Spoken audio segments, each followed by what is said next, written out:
అక్షరం అజ్ఞానపు దాహాన్ని తీర్చే ఒక అమృతం. విద్య అంటే కేవలం పుస్తకాల్లోని అక్షరాల సమూహం కాదు, అది మనిషిని విజ్ఞానవంతునిగా మార్చే భాండాగారం. మన దగ్గర ఉన్న సంపదను ఎవరైనా దోచుకోవచ్చు, కానీ మేధస్సులో ఉన్న విద్యను ఎవ్వరూ దొంగలించలేరు. నాగరికత పునాది నుండి ఆధునిక సాంకేతిక విప్లవం వరకు మనం సాధించిన ప్రతి ప్రగతి వెనుక అసలు సూత్రధారి విద్యే.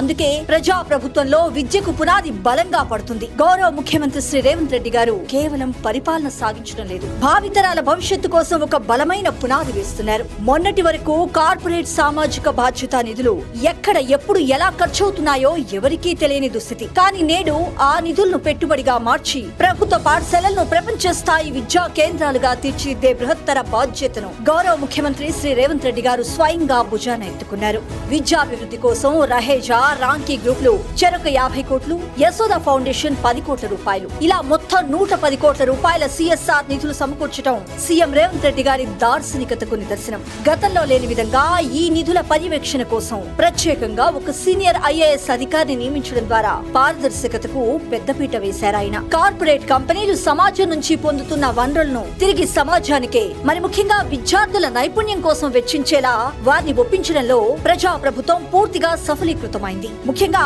హైదరాబాద్ మహానగరంపై దృష్టి పెడుతూ విద్యార్థులకు అంతర్జాతీయ స్థాయి నాణ్యతా ప్రమాణాలతో కూడిన విద్యను అందించాలనేది మన సీఎం రేవంత్ రెడ్డి గారి లక్ష్యం. ప్రీ ప్రైమరీ నుంచి ఇంటర్మీడియట్ వరకు ఒకే చోట విద్యనందించే 28 అత్యాధునిక పాఠశాలల నమూనాలు ఇందుకు సాక్ష్యం. ఆర్కిటెక్టులు రూపొందించిన పాఠశాల డిజైన్లను స్వయంగా పరిశీలించి మౌలిక వసతుల కల్పనలో ఎక్కడా రాజీ పడొద్దని అధికారులను ఆదేశించడం సీఎం రేవంత్ రెడ్డి గారి నిబద్ధతకు అద్దం పడుతుంది. గతంలో లేని విధంగా ప్రజా ప్రభుత్వం సిఎస్ఆర్ నిధులను ప్రజాహితానికి మళ్లిస్తూ విద్య, వైద్య రంగాల్లో నూతన అధ్యాయాన్ని సృష్టిస్తుంది. ఇది కేవలం వాగ్దానాలకే పరిమితం కాకుండా రాబోయే తరాల ఉజ్వల భవిష్యత్తు కోసం నిబద్ధతతో అడుగులు వేస్తున్న చేతుల ప్రభుత్వమని చాటి చెబుతుంది ప్రజా ప్రభుత్వం.